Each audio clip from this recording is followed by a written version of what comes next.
Sir ji आइए। Good afternoon sir. Good afternoon. बैठिए।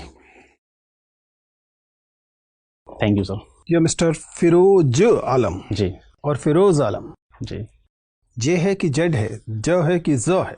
Sir Z आना चाहिए था, लेकिन बाई मिस्टेक फैमिली की तरफ से होगी थी शुरू में, उसकी वजह से सर जे है। मैं इसको फिर अब जे ही लिखता हूँ सर। चलिए, आप तो पुलिस में, मुझे बताइए, अगर आप अपना नाम बदलना चाहें तो प्रक्रिया क्या है? सर यूनिवर्सिटी से बदलवाना पड़ेगा अगर प्रॉपर चैनल का इस्तेमाल यूनिवर्सिटी से करें। क्यों बदलवाना पड़ेगा? यूनिवर्सिटी से तो विद्यार्थियों को बदलवाना पड़ता है। सर फिर मार्कशीट वगैरह में बदलवाना पड़ेगा ना पूरी तरीके से। अच्छा शायद यही होगा। शायद है, आपको निश्चित तौर पे नहीं पता है। तो फिरोज, आप, मैं देख पा रहा हूँ कि मूलतः उत्तर प्रदेश से, ठीक है, जबकि अभी फिलहाल आप दिल्ली में हैं और आप दिल्ली पुलिस में एक कांस्टेबल हैं। जी आपने हिंदी साहित्य विषय लिया है। ये सब वे जानकारी हैं जो मेरे पास मौजूद है। जी आप इन जानकारियों में कुछ इजाफा करना चाहेंगे, कुछ बढ़ाना चाहेंगे कि जो आप चाहते हैं कि बोर्ड मेंबर्स को पता लगे? सर, जो जॉब है मेरी सर 2010 से है मैं दिल्ली पुलिस में, और जो ग्रेजुएशन मैंने करी है सर वो हिस्ट्री, पॉलिटी और इकोनॉमी से करी है। उसके बाद मैंने पोस्ट ग्रेजुएशन इकोनॉमिक्स उसमें हिंदी लिटरेचर में करा है सर। अच्छा, तो हिंदी साहित्य आपका मूलतः विषय है, पुलिस बल में आप लगातार हैं। जी चलिए, तो साहित्य पे थोड़ी बातचीत करते हैं, उसके बाद फिर मेरे कलीग्स आपसे बातचीत करेंगे। मुझे बताइए कि अगर हम प्रेमचंद पे थोड़ी देर रुके हैं, तो प्रेमचंद पुलिस को लेकर या पुलिस बल को लेकर अपनी कहानियों या उपन्यासों में क्या राय रखते हैं? सर, उनकी एक कहानी है ईदगाह। उसमें सर एक बच्चा हामिद है, वो अपने फ्रेंड सर्कल में बात करते हुए जिक्र करते हैं पुलिस का कि अरे जनाब, आप नहीं जानते, पुलिस वाले ही हैं जो रात में चोरी कराते हैं। और सेकंड सर, जब गोदान को हम पढ़ते हैं तो उसमें भी एक जगह जिक्र आता है कि धनिया जो हैं वो पुलिस वालों से इसलिए लड़ रही हैं कि पुलिस वाले मिल के पंचायत के साथ में रिश्वत मांग रहे हैं उनसे। ठीक है, तो कुछ ऐसा जिक्र करा है मतलब प्रेमचंद ने सर। तो प्रेमचंद के कथा साहित्य में जो पुलिस का रूप दिखाई देता है, जाहिर है कॉलोनियल पीरियड की पुलिस है, अंडरपेड पुलिस थी, पुलिस रिफॉर्म्स नहीं हुए थे, तो प्रेमचंद के पास ऐसा मानने की वजह मौजूद थी समाज में। लेकिन आपको लगता है कि खासतौर से उत्तर प्रदेश की अगर हम बात करें तो वहाँ छवि में कुछ खास बदलाव हुआ है, या अभी भी पुलिस वही है जिसके बारे में लोगों की राय है कि रात को चोरी कराते हैं और सुबह पुलिस पकड़ने का अभिनय करते हैं? जी सर, उस समय से तो सर काफ़ी बदलाव हुआ है यूपी पुलिस में भी। आज के समय जो यंग जनरेशन स्पेशली जा रही है, वो उनका कम्युनिकेशन स्किल अच्छा होता है, और जो करप्शन के प्रति उनका इतना ज़्यादा रुझान नहीं है यूपी पुलिस में, और वो काफ़ी सेंसिटिव होते हैं जेंडर, कास्ट या कम्युनल को लेके यूपी पुलिस में भी सर देखा गया ये चीज़। ठीक है सर। फिरोज, आप काफ़ी लंबे समय से काम कर रहे हैं एज ए कांस्टेबल। आप आईपीएस क्यों नहीं बनना चाहते? आईएएस को फर्स्ट प्रेफरेंस क्यों दिया आपने? निश्चित रूप से सर, मैं आईपीएस चुनता तो मैं बेहतर काम कर पाता, लेकिन सर आईएएस में कार्य विविधता को देखते हुए मैंने सर इसलिए इसको चुना, क्योंकि मेरे पास ऑप्शन भी था चूज करने का, इसलिए मैंने सर मुझे लगता है 9-10 साल से आप इस सर्विस पे हैं जी, और इस सर्विस को बहुत बारीकी से आपने देखा होगा। अगर ये 10 साल का अनुभव सोचिए, आपने बहुत करीब से देखा होगा कि कहाँ करप्शन होता है, कहाँ मैं आईपीएस बन के दूर कर सकता हूँ, या मतलब कैसे ज़्यादा एफिशिएंट बना सकता हूँ, तो फिर आईपीएस क्यों नहीं बन रहे हैं मतलब आप? सर आज के समय में सर मल्टी डायमेंशनल वर्ड है, अगर मैंने वहाँ से अनुभव लिया है तो मैं किसी भी जगह उसका यूज़ कर सकता हूँ। मैं वही कहना चाह रहा हूँ जी कि स्पेसिफिकली आप किसी एक जगह बहुत बढ़िया काम करना चाहते हैं, क्यों आप अपने को हर जगह बिखेरना चाह रहे हैं? सर, जो मुझे अनुभव यहाँ से मिला है कि करप्शन और किस प्रकार करते हैं, पब्लिक डीलिंग किस प्रकार सकते हैं, लीडरशिप क्वालिटी जो मैंने अपने एसीपी डीसीबीज की देखी है। अच्छा, एफआईआर और एनसीआर में डिफरेंस क्या होता है? जी सर, एनसीआर जो होता है वो नॉन कॉग्निजेबल ऑफेंस के लिए होती है एनसीआर, और जो एफआईआर होती है सर वो कॉग्निजेबल ऑफेंस के लिए होती है। क्या डिफरेंस होता है कॉग्निजेबल और नॉन कॉग्निजेबल में? सर, कॉग्निजेबल ऑफेंस होते हैं जैसे रेप, मर्डर, हत्या, जो गंभीर अपराध होते हैं, और जो छोटे मोटे अपराध होते हैं सर, जैसे गंभीर या संज्ञेय? हाँ, संज्ञेय अपराध सर।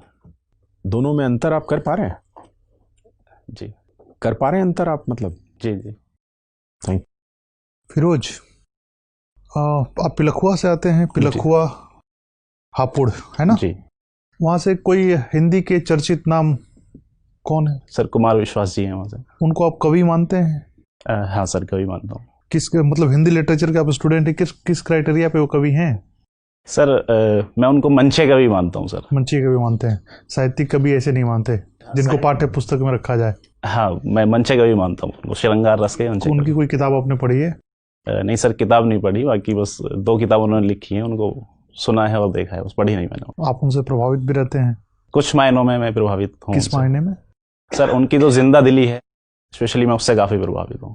अच्छा, जिंदा दिली स्टेज पर जो दिखती है उनकी, वही ना? हाँ, स्टेज पे भी, और शायद मुझे लगता है कि जब वो अपनी लाइफ, जैसे अभी उनके पे एपिसोड बने थे, पिलखुआ में शूट हुए थे वे, उसमें भी काफ़ी मुझे लगा कि हाँ, से सीखने का बहुत कुछ है उनसे हमारे पास। ठीक है, हम लोग आते हैं विषय वस्तु पर। ये बताइए कि मेरठ के इलाके में गन्ना ज़्यादा उगाया जाता है, ऐसी कौन सी भौगोलिक परिस्थितियां हैं जिससे मेरठ गन्ने के लिए ज़्यादा उपजाऊ हो जाता है? सर गन्ने के लिए एक तो मृदा उपजाऊ चाहिए, सेकंड जो सिंचाई की व्यवस्था प्रॉपर चाहिए, थर्ड जो चाहिए वो तो ठीक है, लेकिन मेरठ में क्या क्या है इसमें से? सर एक तो गन्ना मिल्स आसपास काफ़ी ज़्यादा हैं, इसलिए तो गन्ना मिल तो इसलिए है क्योंकि गन्ना है ज़्यादा। जी जी। हाँ, गन्ना क्यों है? सर उपज गन्ने की पैदा करने के लिए जो भौगोलिक परिस्थितियाँ चाहिए सर, वो अनुकूल हैं वहाँ पर। तो ये मेरठ में अनुकूल है, उत्तर प्रदेश में और कहीं अनुकूल नहीं है? नहीं सर, उत्तर प्रदेश में और जगह भी हैं सर गन्ने की, पूर्वी यूपी में भी होता है गन्ना, इतनी तादाद पर नहीं होता जितनी डेंसिटी यहाँ पर तो है। यही तो कारण मैं पूछना चाह रहा हूँ आपसे। अच्छा ठीक है, ये बताइए कि दिल्ली के आसपास जो इंडस्ट्री आप देखते हैं, किस तरह की इंडस्ट्री है ये? सर एमएसएमई सेक्टर ज़्यादा है इधर, arrow information technology, IT sector ज़्यादा है सर आसपास में। क्या कारण है आईटी सेक्टर का दिल्ली में होने का, क्या कारण है? सर इजीली जो मैन फोर्स है वो अवेलेबल हो जाती है, और लाइट व्यवस्था, इंफ्रास्ट्रक्चर। आपको लगता है कि आईटी इंडस्ट्री के लिए मैन फोर्स का होना एक आवश्यक शर्त है? सर स्किल मैन फोर्स तो चाहिए ही। वो तो इंडस्ट्री जहाँ रहेगी मैन फोर्स तो वहाँ जाएंगे, सॉफ्टवेयर कंपनी का तो नियम यही है। एनसीआर में सर जो रूल्स हैं, सबसे अधिक मैन फोर्स तो बिहार और उत्तर प्रदेश से जाते हैं इंजीनियर बन के जी, लेकिन कंपनियां तो बेंगलोर में होती हैं जी। फिर सर गवर्नमेंट की कुछ पॉलिसीज भी हैं एनसीआर में, तो क्या है? एनसीआर की डेवलपमेंट को लेके कुछ टैक्स। आईटी इंडस्ट्री के लिए क्या पॉलिसी है सर? एग्जैक्ट उसके बारे में पता नहीं। फिरोज, अभी जब आप सर से बात कर रहे थे तो मैन फोर्स यूज हो रहा है, वुमेन फोर्स नहीं होता? मैम सॉरी, वुमेन फोर्स भी होता है, लेकिन वुमेन फोर्स भी होता है। जी जी। तो फिर यूज क्यों करते हैं मैन फोर्स? मैम शब्द ऐसा ही बना हुआ इसलिए मैंने यूज कर दिया। तो शब्द को ही तो बदलना है, तभी तो सोच बदलेगी। जी जी, बदलना चाहिए। बदलना चाहिए। तो मुझे बताइए कि आप इस्लामिक कम्युनिटी से आते हैं, उस कम्युनिटी में वुमेन का स्टेटस कैसा है? मैम लिटरेसी रेट काफ़ी कम है वुमेन का, और जो पूंजी की जो मालिक हैं वो भी काफ़ी कम है वुमेन, और जो सोशली या इकोनॉमिकली काफ़ी वीक स्टेटस है उनका। क्या वजह है इनकी वीक स्टेटस होने की? मैम सोसाइटी का जो माइंडसेट है वो महिला, मैं सोसाइटी इन जनरल की बात नहीं कर रही, मैं पर्टिकुलरली इस्लामिक मुस्लिम कम्युनिटी की बात कर रही हूँ कि उस कम्युनिटी में क्यों स्टेटस कम है? मैम जो वीमेन है स्पेशली उनके लिए मॉडर्न एजुकेशन की सुविधाएं नहीं देते मुस्लिम कम्युनिटी, केवल इस्लामिक एजुकेशन तक ही उनको सीमित रखते हैं, और वहाँ से उनके लिए रोजगार के साधन नहीं खुल पाते। सेकंड, उनको पर्दा प्रथा के लिए मजबूर करा जाता है कि वो पर्दा प्रथा में रहें, इस कारण भी वो आगे नहीं बढ़ पाती हैं। तो ये माइंडसेट कब चेंज होगा कि पर्दे से बाहर आना है? मैम जैसे सोसाइटी मॉडर्न एजुकेशन की तरफ बढ़ेगी, धीरे धीरे चेंज होता चला जाएगा।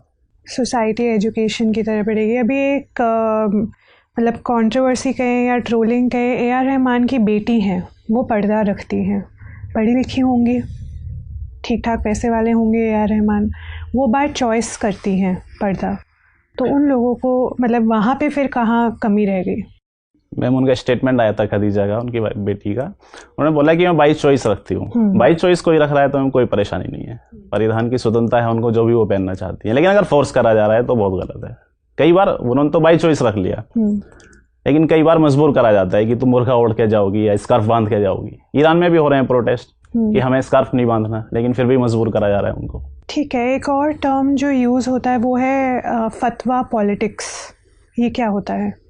मैम मुफ्ती के द्वारा फतवा जारी कर दिया जाता है कि जो भी व्यक्ति शरीयत के अनुसार नहीं चलता उसके खिलाफ फतवा जारी कर देते हैं। लेकिन भारत एक कॉन्स्टिट्यूशन से चलने वाला देश है, यहाँ पे फतवे की कोई वैल्यू नहीं है। केवल उन देशों में फतवे की वैल्यू होती है जहाँ जो शासन है वो शरिया के अनुसार चलता है।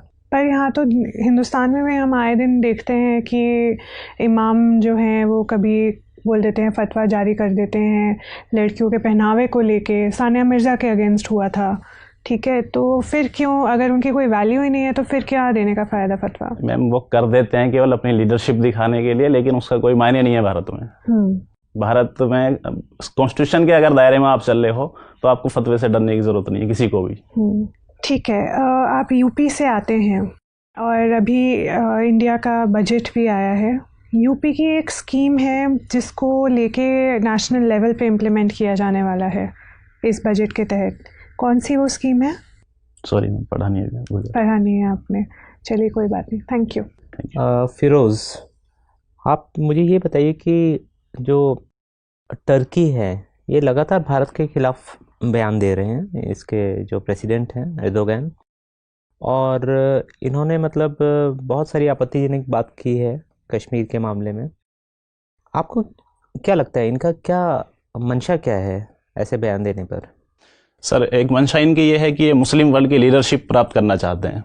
इन्होंने अभी सीए पे बयान दिया, 370 पे बयान दिया, तो सर इनकी मंशा जो है वो ये दिखाना चाहते हैं कि मैं मुस्लिम का प्रतिनिधित्व करता हूँ। अच्छा, अभी मुस्लिम जो अगर अंतर्राष्ट्रीय स्तर पे बात की जाए तो किस देश के पास प्रतिनिधित्व है इसका, मुस्लिम समाज का? हर देश अपने मुस्लिम्स का प्रतिनिधित्व स्वयं करता है, मेरा मानना है। बट इंटरनेशनल लेवल पे बात की जाए सर मुझे नहीं लगता कि कोई मुस्लिम्स का सऊदी अरब, आपको नहीं लगता कि? नहीं सर, मेरे को नहीं लगता। मुझे लगता है हर देश अपने मुस्लिम के लिए अलग पॉलिसी बनाता है और वो होनी भी चाहिए। अच्छा ठीक है, तो आपको क्या लगता है कि जैसे टर्की कश्मीर के मामले में या भारत के आंतरिक मामलों में बोल रहा है, तो उसी तरीके से भारत को भी, क्योंकि वहाँ भी एक कर्डिश माइनॉरिटी है टर्की में, तो भारत को भी उनके लिए आवाज़ उठानी चाहिए, उनके ह्यूमन राइट्स को सपोर्ट करना चाहिए, शायद उन्हें किसी तरीके की मदद भी देनी चाहिए, जिससे कि टर्की को भी समझ में आए कि ये मतलब एक तरफा नहीं है, ये दोनों तरफ से ये खेल खेला जा सकता है।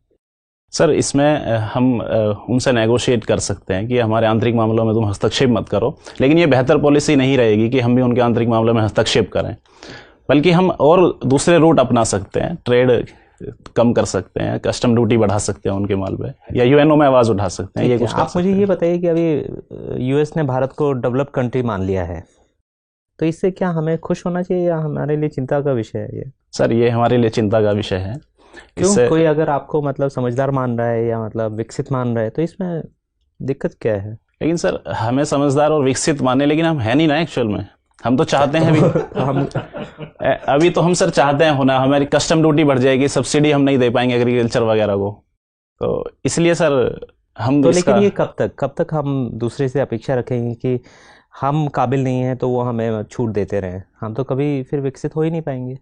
सर निश्चित रूप से हम विकसित हो जाएंगे थोड़े समय बाद, लेकिन जब तक हमारी पर कैपिटा इनकम नहीं बढ़ जाती, जीडीपी हमारी बहुत अच्छे स्तर पर नहीं पहुंच जाती, या एग्रीकल्चर सेक्टर हमारा, तो हमें मतलब क्या यूएस से रिक्वेस्ट करनी चाहिए या हमें अपना को विकसित करने के ऊपर ध्यान देना चाहिए? बिल्कुल सर, विकसित करने के ऊपर ध्यान देना चाहिए हमें। ठीक है, आप मुझे ये बताइए कि एंड टू एंड एन्क्रिप्शन क्या होता है? Sir end to end encryption में जो इन्फॉर्मेशन होती है सेंडर और रिसीवर के पास होती है, बीच में उसको कोई क्रैक नहीं कर सकता। अच्छा, आप तो पुलिस में हैं, इससे नुकसान क्या है? इससे सर नुकसान ये है कि जो हमारी इंटेलिजेंस एजेंसीज हैं वो इन्फॉर्मेशन को इजीली कलेक्ट नहीं कर पाएंगी। जैसे अभी फेसबुक है या व्हाट्सएप है, उनकी इन्फॉर्मेशन तो के लिए हमें डिमांड करनी से रोक देना चाहिए, मतलब क्या किस तरफ है आप? ये एंड टू एंड एन्क्रिप्शन को अलाउ करना चाहिए या इसको रोक देना चाहिए? नहीं सर, अलाउ करना चाहिए, लेकिन थोड़ी सी परमिशन होनी चाहिए इंटेलिजेंस एजेंसी के पास में कुछ इशूज़ को, कुछ कंडीशंस में। ठीक है, अच्छा मुझे ये बताइए कि क्या बेल एक अधिकार है? सर कुछ मामलों में राइट्स है ये। अच्छा, मेरा आखिरी सवाल आपसे ये है कि पुलिस का अत्याचार या पुलिस पर अत्याचार, इनमें से कौन सी चीज़ पे कम ध्यान दिया जाता है? सर दोनों ही चीज़ पे ध्यान दिया जा रहा है वैसे तो, लेकिन ज़्यादा ध्यान इस पे दिया जाता है कि जो पुलिस अत्याचार करती है, लेकिन जो पुलिस पे अत्याचार होते हैं उसको। फिरोज मैं आपकी सर्विस चॉइसेस को समझने की कोशिश कर रहा हूँ। आपने लिखा कि आपको घर परिवार के साथ समय बिताना अच्छा लगता है, तो शायद ये एक वजह रही होगी जिससे कि आपने फॉरेन सर्विसेज को इतनी कम महत्व दिया है, जबकि देश की कुछ सबसे प्रतिष्ठित सेवाओं में से है।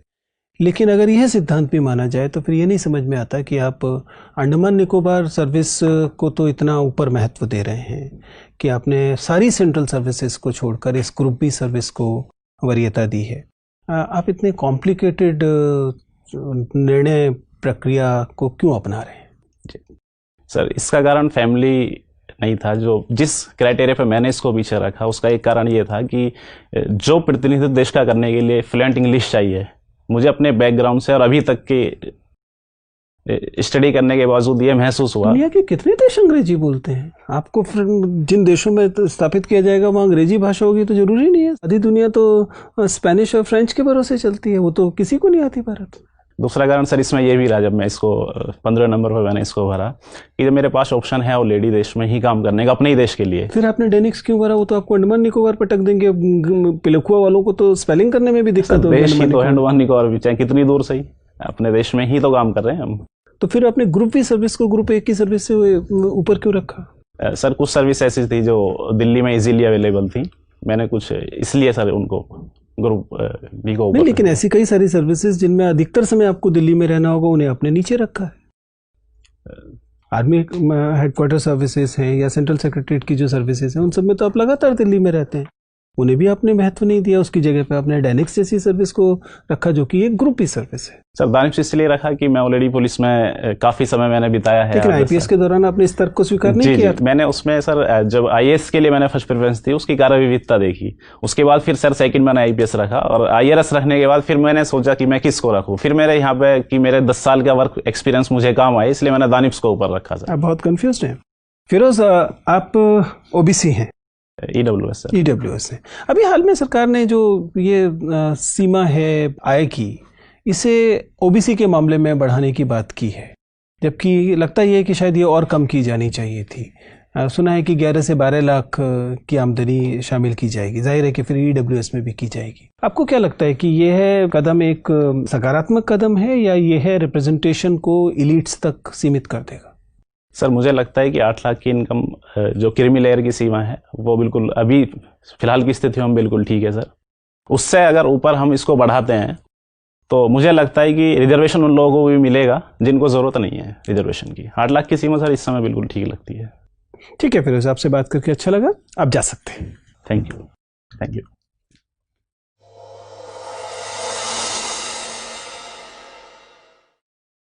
बैठिए फिरोज। Thank you sir. जी फिरोज, आपके हिसाब से दो चीज़ें बताइए। एक तो पिछले इंटरव्यू से आपके इंटरव्यू में जो चेंज है वो आपके हिसाब से कितना पॉजिटिव चेंज है, और दूसरा कौन से एरियाज अभी आपको लग रहे हैं कि सर अभी काम करना बाकी है? सर कंट्रोवर्शियल जो इश्यूज हैं उन पर सर मेरी अच्छा स्टैंड नहीं मुझे लगता अभी भी कि मैं बहुत अच्छा स्टैंड ले पा रहा हूँ। सेकंड सर अभी भी मुझे यूपी को लेके काफ़ी कम तैयारी है, तो मुझे उस पर सुधार करने की ज़रूरत है। फिरोज, मुझे आपका पिछला इंटरव्यू याद है। मुझे दो चीज़ें इसमें चिंताजनक लग रही हैं।